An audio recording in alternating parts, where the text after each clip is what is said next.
ہم اپنا آج کا سبق شروع کرتے ہیں۔ اعوذ باللہ من الشیطان الرجیم، بسم اللہ الرحمن الرحیم۔ یا ایہا الذین آمنوا، اے ایمان والو، یا ایہا الذین آمنوا، اے ایمان والو، اذا جب ضربتم تم روانہ ہو، فی سبیل اللہ اللہ کی راہ میں، جب تم چلو، جب تم روانہ ہو اللہ کی راہ میں، فتبینوا تو تحقیق کر لیا کرو، فتبینوا تو تحقیق کر لیا کرو، ولا تقولوا اور نہ کہنا، لمن اس شخص سے، ولا تقولوا اور نہ کہو، لمن اس شخص سے، القا جو پیش کرے، الیکم تمہارے سامنے، السلام سلام، جو تمہارے سامنے سلام پیش کرے تو نہ کہنا اس کو کہ لست مؤمنا، کہ تو ایمان والا نہیں ہے، لست مؤمنا کہ تم ایمان والے نہیں ہو، یہ نہ کہنا اس کو۔ تبتغون کیا تم چاہتے ہو، عرض الحیات الدنیا، عرض سامان، الحیات زندگی، الدنیا دنیا، کیا تم دنیا کی زندگی کے سامان کے خواہش مند ہو؟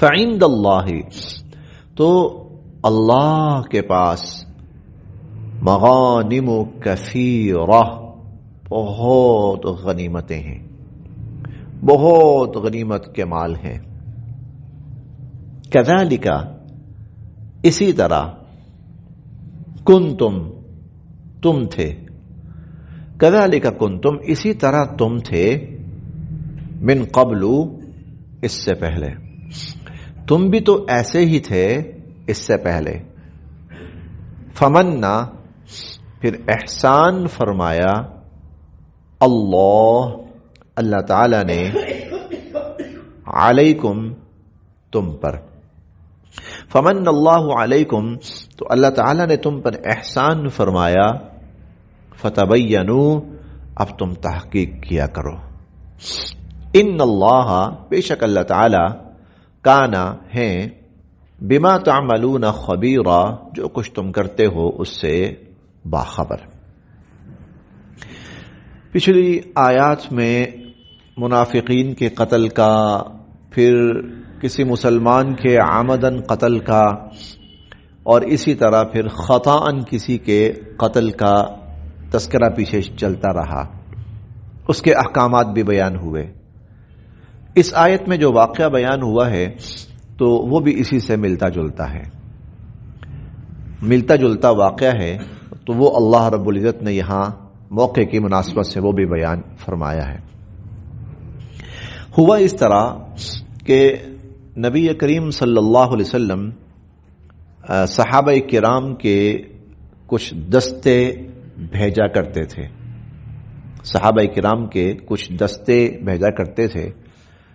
ہوتا یہ تھا کہ مشرکین کی کوشش یہ تھی کہ وہ مسلمانوں کو تنگ کرتے رہیں، یہ جس طرح سرحدی جھڑپیں نہیں ہوتی، اس طرح جہاں مدینہ کے اطراف تھے نا، مشرکین وہاں قریب آ کر کبھی کچھ وہ چھوٹا موٹا اپنا کیمپ بنانے کی کوشش کرتے، کبھی وہاں اپنے جانور چرانا شروع کر دیتے، تنگ کرنا مسلمانوں کو۔ یہ سرحدی جھڑپوں اس طرح کی ایک صورتحال پیش آتی تھی۔ تو حضور صلی اللہ علیہ وسلم نے آپ کو کچھ پتہ چلا کہ یہاں کچھ لوگ جمع ہو رہے ہیں، آپ نے صحابہ کرام سے فرمایا جاؤ اور بس ان کو منتشر کر دو، تتر بتر کر دو ان کو، اور کچھ نہیں کرنا۔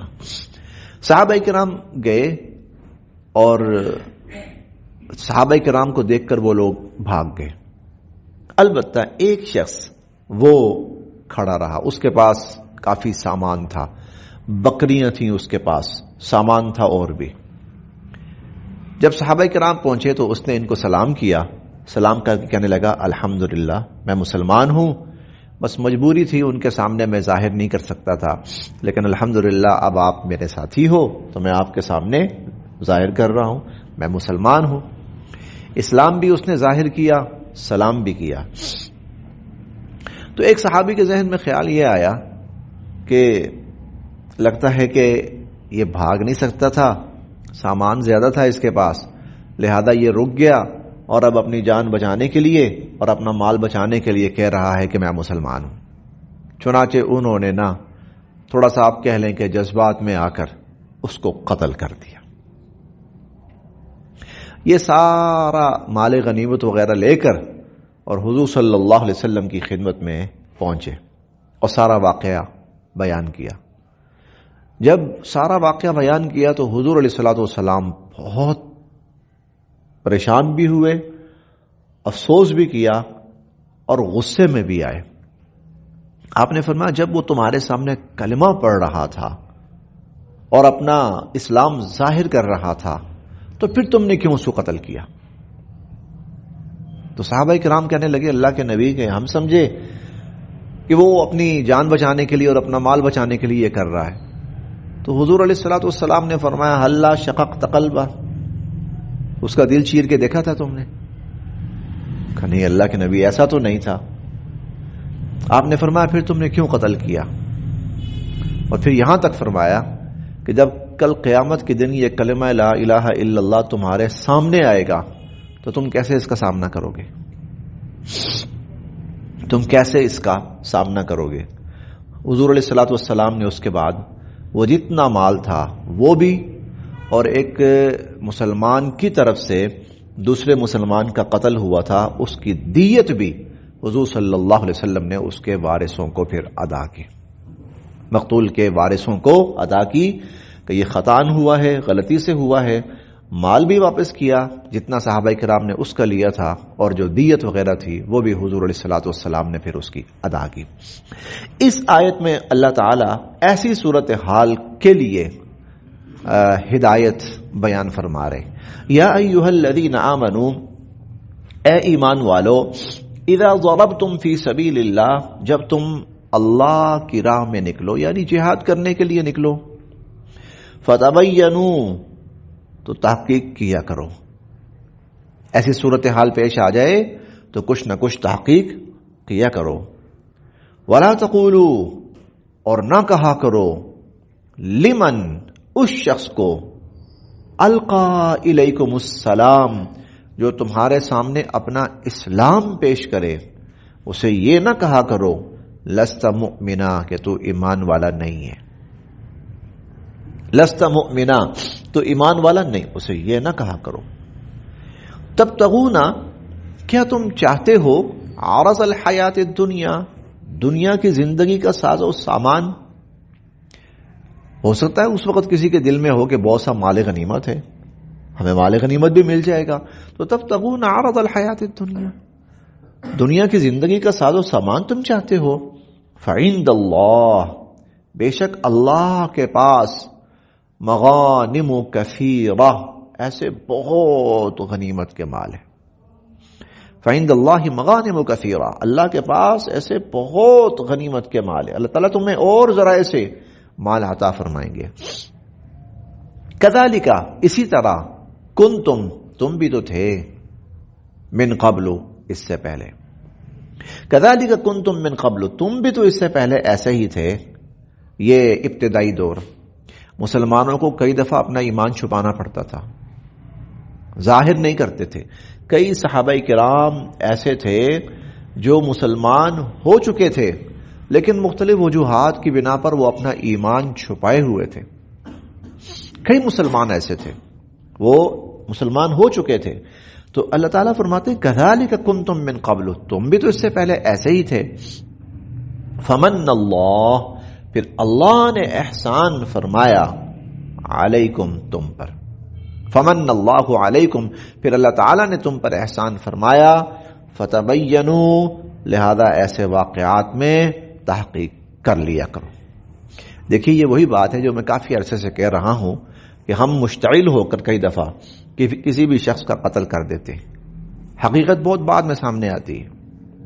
فتبینوا، ایسا کوئی بھی قدم اٹھانے سے پہلے ضروری جو اقدامات ہیں وہ ضرور کیا کرو، تحقیق کیا کرو کون شخص کس قدر قصوروار ہے، اس کے بعد کسی سزا کا تعین ہو سکتا ہے۔ ان اللہ، بے شک اللہ تعالی، کانا ہے، بما، جو، تعملون، تم کرتے ہو، خبیرا، اس سے باخبر۔ ان اللہ کان بما تعملون خبیرا، جو کچھ تم کرتے ہو اللہ تعالیٰ اس سے باخبر ہیں۔ لا یستوی، میں یہ بات اکثر اس لیے عرض کرتا ہوں کہ کفر بڑے عرصے سے جس پالیسی پہ چل رہا ہے وہ یہ ہے کہ مسلمان جہاں بھی ہیں ان کو آپس میں لڑواؤ، کسی بھی انداز میں، کسی بھی شکل میں انارکی پھیلاؤ ان کے درمیان، اور ان کے درمیان خانہ جنگی کرواؤ۔ یہ کفر کی بڑی کامیاب ترین پالیسی ہے پچھلے 25-30 سال سے۔ پہلے کفر کیا کرتا تھا؟ خود آتا تھا مقابلے پر اور لڑتا تھا۔ کفر نے یہ دیکھا اس میں ہمیں فائدہ کم ملتا ہے، نقصان زیادہ ہوتا ہے، اب کیا کرو، ان کو آپس میں لڑواؤ۔ چنانچہ چھوٹے چھوٹے واقعات کروا کر ان کو ہوا دی جاتی ہے، پھر بڑے واقعات کی راہ ہموار کی جاتی ہے۔ قرآن کریم نے 1400 سال پہلے یہ باتیں ہمیں بتائیں۔ نہیں، مشتعل نہیں ہونا اس طرح، ایسے جذباتی نہیں ہونا یکدم، بغیر سوچے سمجھے قدم اٹھانا شروع کر دو، قتل و غارت گری نہیں۔ حضور علیہ الصلوۃ والسلام نے اس صحابی کو جس نے یہ عمل کیا تھا بہت ڈانٹا اس کو، یہاں تک فرمایا کل قیامت کے دن جب وہ کلمہ لا الہ الا اللہ لے کر وہ شخص آئے گا، تمہارے پاس کیا جواب ہوگا اس کا؟ تمہارے پاس اس کا، حالانکہ یہ دانستہ نہیں تھا، وہ ان سے جو بھی عمل ہوا وہ اسلام ہی کے لیے ہوا اور اسلام ہی کے غلبے کے لیے ہوا، اور ان کو بھیجا بھی حضور صلی اللہ علیہ وسلم نے تھا، لیکن اس سب کچھ کے باوجود آپ نے فرمایا کہ تم نے کیوں اتنا بڑا قدم اٹھایا؟ جب اس نے کلمہ پڑھ رہا ہے، مسلمان اپنے آپ کو ظاہر کر رہا ہے، تو پھر ان اللہ کان بما تعملون خبیرا، جو کچھ تم کرتے ہو اللہ تعالیٰ اس سے باخبر۔ اسی لیے ہمیں حتی الامکان کبھی بھی ایسی انتہائی صورتحال تک نہیں جانا چاہیے۔ میں چند دن پہلے بھی حوالہ دے چکا ہوں، وہ جو سیالکوٹ کے اندر 2 نوجوانوں کو ڈاکو قرار دے کر ان کو قتل کیا گیا تھا، اور بلکہ کھمبوں کے ساتھ اور بجلی کے تاروں کے ساتھ ان کی لاشیں لٹکا دی گئی تھیں، تو بعد میں پتہ چلا کہ وہ بالکل بے گناہ تھے، کوئی قصور نہیں تھا۔ اب وہ جو جتنا بھی مشتعل ہجوم تھا نا، وہ سارا قاتل ہے، تو قاتل ہے، کس نے حق دیا تھا کہ آپ کسی کو پکڑ کے مار ڈالیں؟ وہ قاتل ہے۔ دنیا میں سزا مل گئی تو ہو سکتا ہے آخرت کی سزا سے بچ جائیں، اور نہ آخرت میں وہ قاتل تصور ہوں گے۔ یہ حدیث مبارکہ میں کل بیان کر چکا ہوں، ساری انسانیت، زمین و آسمان کی مخلوقات ایک بے گناہ مسلمان کے قتل میں جمع ہو جائیں، اللہ سب کو اوندے منہ کر کے جہنم میں پھینک دیں گے۔ تو انسان کا قتل یہ بہت بہت بڑی بات ہے، پھر مسلمان کا قتل یہ اس سے بھی زیادہ اللہ کے ہاں شدید ترین عمل ہے۔ لا یستوی، نہیں برابر ہو سکتے، لا یستوی نہیں برابر ہو سکتے، القاعدون، گھروں میں بیٹھنے والے، القاعدون، گھروں میں بیٹھنے والے، من المؤمنین، ایمان والے، گھروں میں بیٹھنے والے ایمان والے، غیر، بغیر، اولی الضرر، کسی عذر کے، غیر اولی الضرر، بغیر کسی عذر کے، برابر نہیں ہو سکتے۔ کن کے ساتھ برابر نہیں ہو سکتے؟ والمجاہدون، ان لوگوں سے جو جہاد کرنے والے ہیں، فی سبیل اللہ، اللہ کی راہ میں، بِأَمْوَالِهِمْ اپنے مالوں کے ساتھ، وَأَنفُسِهِمْ اور اپنی جانوں کے ساتھ۔ جو لوگ اللہ کی راہ میں جہاد کر رہے ہیں اپنی جانوں اور اپنے مالوں کے ساتھ، تو جو لوگ گھروں میں بیٹھے ہوئے ہیں یہ دونوں برابر نہیں ہو سکتے، یہ دونوں برابر نہیں ہو سکتے۔ فضل اللہ، فضیلت دی ہے اللہ رب العزت نے المجاہدین، جہاد کرنے والوں کو، بِأَمْوَالِهِمْ اپنے مالوں کے ساتھ، وَأَنفُسِهِمْ اور اپنی جانوں کے ساتھ، عَلَى الْقَاعِدِينَ گھروں میں بیٹھے رہنے والوں پر، درجہ ایک درجہ، ایک درجہ ان کا بڑھایا ہے، ایک درجہ ان کو فضیلت دی ہے۔